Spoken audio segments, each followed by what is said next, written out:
Well, hello everyone, welcome to the Circuit Gilles Villeneuve for round 7 of Season 4 of my F1 2012 career mode. I am Love Spuds, and today it's Canada, and they need to finish first. But first I want to show you what happened at the end of practice.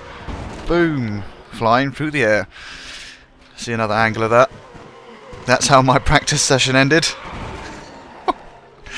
Pretty much might as well have just split the car in half. But, yep, this being a video game, we were straight out for Q3. Well, Q1, Q2 and Q3 obviously. But, yep, that was a bit of a wake-up call. I've got to be careful going into that last chicane. Might even possibly have slowed me down in my lap times, I don't know. But nah, I don't think so. So, in the first sector here, I am up 8/10 on Grosjean's time so far. I will have lost quite a bit of time though going wide on that corner I just went through, because I caught a bit of the grass while I was braking. Similar sort of situation that I had in Spa last season, but obviously not as bad. So going down to the hairpin now. Yeah, that costs me quite a bit of time. I'm only 1/100th of a second in front of Grosjean now. It's all down to this long straight and the last chicane before the start-finish straight. Let's see what we can do. So it's looking alright. This will be the only lap I was going to set anyway, so just to save the tyres. I had a dismal first lap, so that's why I was in 10th. So now I'm going to be in second, but am I going to be in second? There's still time for the others to get in on the act, and yes they did. Look at Nico Rosberg's time compared to Romain Grosjean. Identical times, and I'm only 4,000ths behind. Fernando Alonso is 200ths behind. You couldn't get much closer than that. Engineer egging me on because I qualified a bit higher than expectations. Let's see what I can do in the race. Well, look at that. A lightning start. Went straight past the Lotus of Grosjean. Going into the first corner, I did lock up my front left there, but I just was ahead enough to get back out in front of Rosberg before he went past me. So that's a very good start for me. Into the lead already. Let's see if I can hold on to this for the remainder of the race. I'm feeling good. This is one of my better tracks for racing on. A lot better pace on here than Monaco. I should hope so anyway. Rosberg just about half a second behind. I'm going to try and eke that out to at least a second or so before the DRS zone comes around and gets activated.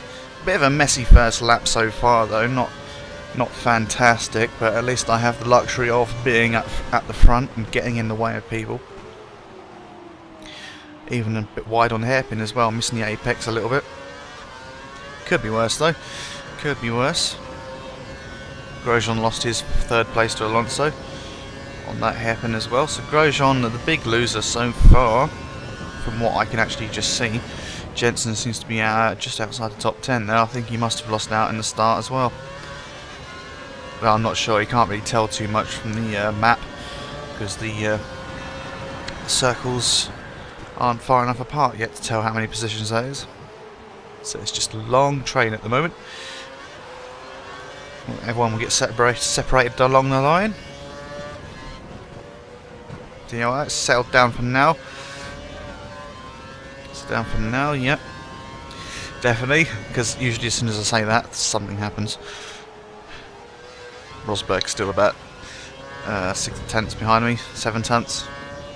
I'm starting to get a bit of a gap now, but it's not going to be easy. Someone's had a bit of an issue in sector 1 there. Yellow flag. Yeah, someone's got left behind. I wonder who that unfortunate bastard is. But yeah, I've gone a bit purple in second sector. I think I might have gone purple in the first sector as well. I'm not sure. Might be on for a fastest lap here. But Rosberg is still keeping me honest, even though both of us have managed to get away from the pack now. Alonso seems to be a little bit slow today, it seems. 2.5 seconds down the road from Rosberg. So it looks like it's just going to be a straight up fight between me and the Mercedes today. They seem to be very strong this year. Did manage to get a second there, so hopefully I can keep that gap by the time the DRS zone comes around. I should be okay though, as ever, this season so far. In the DRS zone I have not really been caught, thanks to my low wing settings and good acceleration. So you see, I've set the fastest lap so far. I think someone else will probably come through soon to take that away from me. Ooh, bit of a slide nearly coming out of there. Ah, but there you go, 1.5 seconds to Rosberg. Leaving Alonso behind. He looks like he's holding up a hell of a lot of people there. Looks like they've got a bit of a Fernando train following him around. Where me and Rosberg are just off running our own race. So yeah, there you go. The gap's 1.3 seconds as we go across the DRS detection line. So you won't get any DRS going across this activation line, which is cool. So just going around to start lap 4 now. So, how did you all like the German Grand Prix yesterday? Not bad, was it? Not bad at all. Could have been better. Could have been better, but it was quite interesting for me. Yes, Vettel may have won, but he didn't exactly run away with it. He also had some KERS failures as well during the race, which meant that he definitely didn't have it all his own way. It's just a bit unfortunate that Kimi was a bit too far behind to actually challenge him for the win on the final few laps, because that would have been even more exciting. But yes, at least Vettel had to work for it today rather than just sitting at the front with a 30-second gap, which is what I like to see. Even though these these tyres have changed, Red Bull doesn't seem to have lost any particular ground. Looks like Mercedes have gone a bit backwards, but we'll see by the time Hungary comes around if that was just a fluke or not. I mean, the tyre's going to be changed a bit more for Hungary anyway, so yeah, we'll see. We can't really predict much at the moment. Looks like Lotus have come back on form. If the German Grand Prix is anything to go by, but it could all change by Hungary, you never know. Looks like the McLarens are picking up a bit of pace as well, which is good to see. Both cars finishing in the points. Jensen a little bit frustrated about some Caterhams that were fighting for 18th position. Sort of held him up a little bit. Feels like they cost him 5th place to Hamilton. But that's racing, it happens. That sort of shit happens. But still, there you go. More controversy in the pit lane, as a television cameraman was injured by a flying tyre. Webber's right rear tyre wasn't secured properly, and you could see they were having trouble with it on the cameras. Just looked like someone had a bit of an itchy trigger finger when it came to the release system. Because I believe those traffic light systems that they've got now on the pit lane instead of the Lollipop Man are they're still manually controlled. So, well, at least Red Bulls are. I don't know about the others. So someone was a bit too eager for him to get away, it seems, even though you could clearly see the Jackman was having a bit of trouble with the tyre. But still sent him on his way. Tyre came off, went down the pit lane. 12 kilos of tyre flying through the air. Ended up causing a few injuries to the cameraman, chief among which was a broken collarbone and a few cracked ribs. To be fair, it could have been a hell of a lot worse. If that had been a bit higher and hit him in the head, who knows what would have happened. But he was lucky in that respect. And we're glad to see he's okay.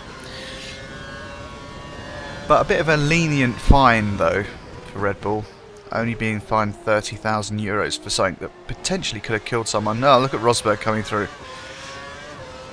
I'll be back to that in a minute. Rosberg came through there, actually got his nose in front of mine before a DRS detection line, which meant that I got DRS off him. I'd like to say I planned that, but totally coincidental. got his nose in front at the exact right time for me to nick DRS off him. So that was amazing. I was quite chuffed with that when that happened. But as you can see, I did lose a bit of time to Rosberg over the previous laps. I feel my tyres are not quite holding up as well as they should be, which is causing me to slow down a little bit and go wide in some corners as well. Yeah, hopefully I'll drag that time up a bit more as this lap goes on. I'll be due to come into the pits soon anyway. Oh, looks like Grosjean got past Alonso at some point as well. But still, it's just me and Rosberg having our own race at the minute. Don't know what the hell's going on today. But at least I'm a bit more in command of this race than I was in Monaco, where I ended up about 20 odd seconds behind Rosberg, which was a bit irritating. Definitely my bogey track, but this one suits me a bit better. But yeah, Red Bull only fined €30,000. I think they could have been fined a bit more than that, but I think there's a limit to what sort of fines they can give and the parameters in which they can give them. It's all about the rules and don't know about regulations. It's all about the rules of fine giving and all that, and reprimands. I don't know, but still, it's you know, do you put a price on someone's life like that? It's kind of awkward. But still, these lenient fines still doing nothing to improve the safety of the guys in the pit lane, who, you know, being the driver seems to be the safest option in Formula 1 nowadays. Now the dangerous part is in the pit lane, and with cars regularly getting faster and faster in their pit lane service times, and pit crews getting faster with their tyre changes, inevitably accidents are going to happen, and they're going to happen more frequently. At least when you had refuelling a few years ago, the teams weren't rushing with the tyres and they could seat them properly. In one way it was safer, but then you had the added fear of being lit on fire. So I don't know, it's a bit of a tough one. We'll see if they make any improvements to safety in the pit lane, especially the TV camera crews who don't wear helmets and things like the pit crew guys do. So maybe there should be some sort of standard issue equipment to wear when you're in the pit lane. At the very least, they're lowering the pit speed limit anyway for next year apparently, so it should be interesting. See how that affects the race. Perez is getting in my way. I sort of mistimed that though. I didn't mean to go in the back of him quite so hard. But never mind. I should probably let him go. Try and get the slipstream off of him on the back straight. That's what my plan was at this point anyway. Get the slipstream off him on the after the hairpin. Hopefully that'll give me a bit of extra time on Rosberg, who should be pitting around about now. So I think he's making his way up the pit straight now. And Perez should be pitting this lap anyway, so I should be okay. Yeah, slipstream and DRS. The DRS is what I actually wanted, not just the slipstream. It's close, Perez nearly got away from me there, but just about saved it. But I did overcook it a little bit. I had to cut the chicane, so I probably lost that time that I actually gained there. There are quite a few cars in the pits right now. Watch out for cars. Looks like Rosberg is on his way out, but just not enough time for him to be in front of me there. So things are back where they are. Charles Pic is in 4th. What the hell? He's up in the points again. See where he actually ends up at the end of the race. But yeah, I'm not entirely sure what it's talking about here. Yes, the pit lane speed limit has been lowered next year. So yeah, see how that affects the race, of course.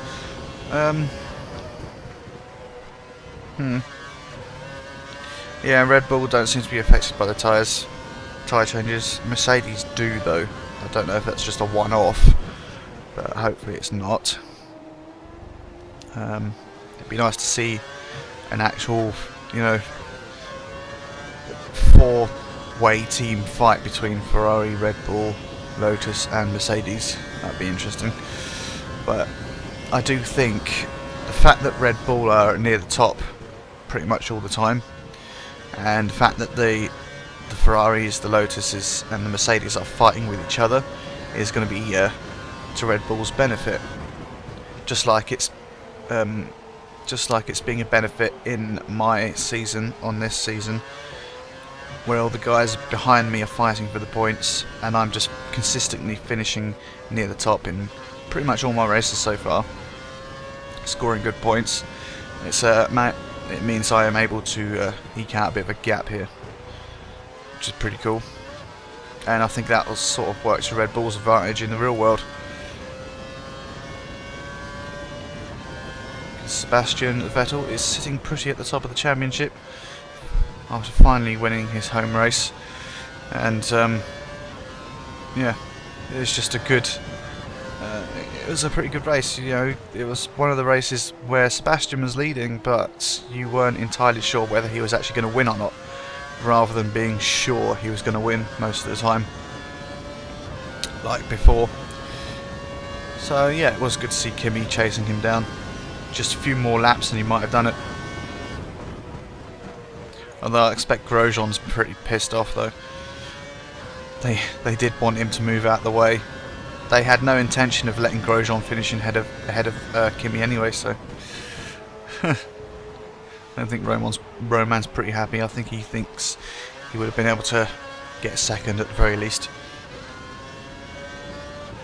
But in my mind, letting Kimi through was the right thing to do, especially the way Grosjean fell off the pace and nearly got taken by Alonso.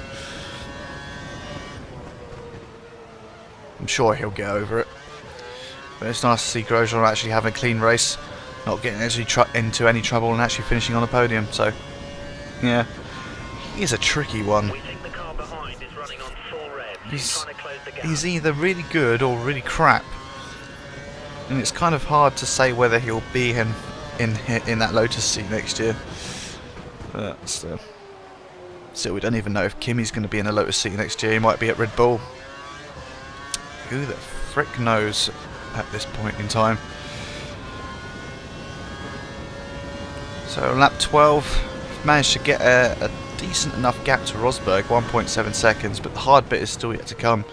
When we get to the last bits of the last laps of the race, that's when the AI really step up a gear and start harassing, especially when they flick up to the rich fuel mix. But I'm still going pretty well. The tyres have got good grip. I've set the fastest lap as well, 1:15.8. This is exactly what we need until the end. Although I am riding the curbs a bit too much on some of the corners, which is making me slide a little bit, which is not helping. You have a 2-second gap. Seems to be getting on the power a bit too early in most of the corners as well. Getting on the grass there as well. Damn. But it's a 2-second gap now to Rosberg. The more a gap I can get, the better before this last closing laps. Yeah, the better. My brain thinks too quickly. It thinks a few words ahead, which is unfortunate. But luckily, throughout those little mistakes I made on that lap, there's still a 2-second gap, and I'm pretty safe in terms of keeping the lead for now. Oh yeah, talking of unsafe releases as well, Force India have been fined €5,000, a paltry sum, for their unsafe release, nearly clattering into a Toro Rosso. But that wasn't too bad. It's a good job the drivers are alert.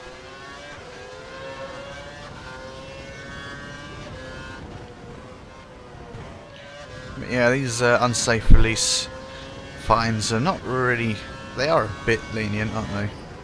Which is unfortunate. But moving on. Yeah, Hamilton believes wins are a long way off the way the tyres are at the moment, and how his car's using the tyres. I'm still sliding around there, as you can just see, and you might have heard it as well.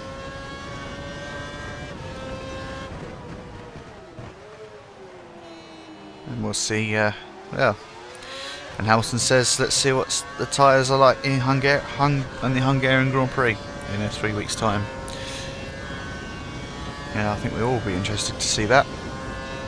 Hopefully they haven't completely fallen off the pace.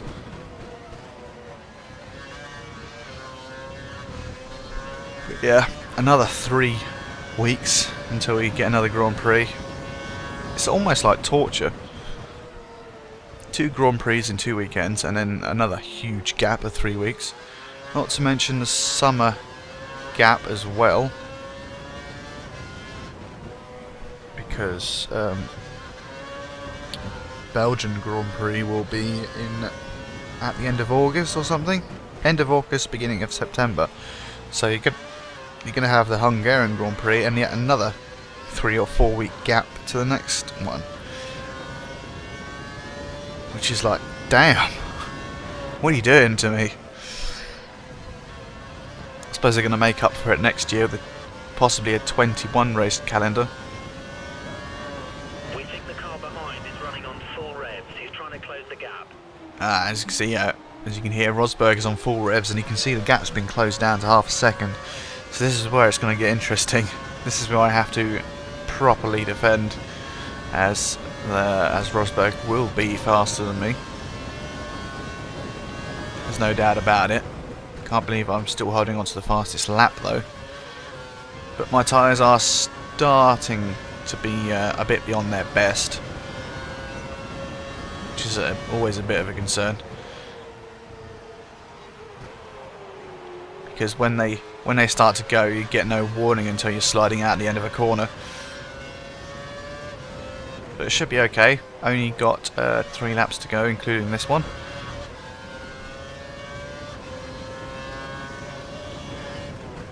So I can taste that victory.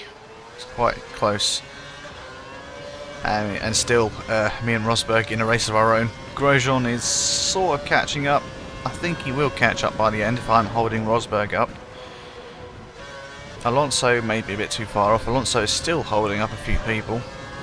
And Jensen looks like he is out of the top 10, pretty much, looking at the map there. Which is unfortunate, after his few half-decent points runs. Rosberg's going to get his DRS open. And he is quite close actually, he might even make a move. I'm going to move over to the right here. Just enough. Just clip the wall as well. Not sure how many times I clipped that wall today, but at least I haven't launched myself into the air like I did in practice.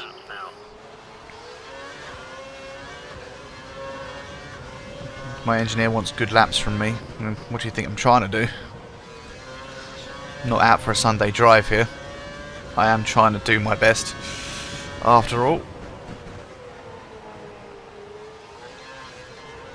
But to be fair, I don't do too bad with the controller anyway, so it could be worse.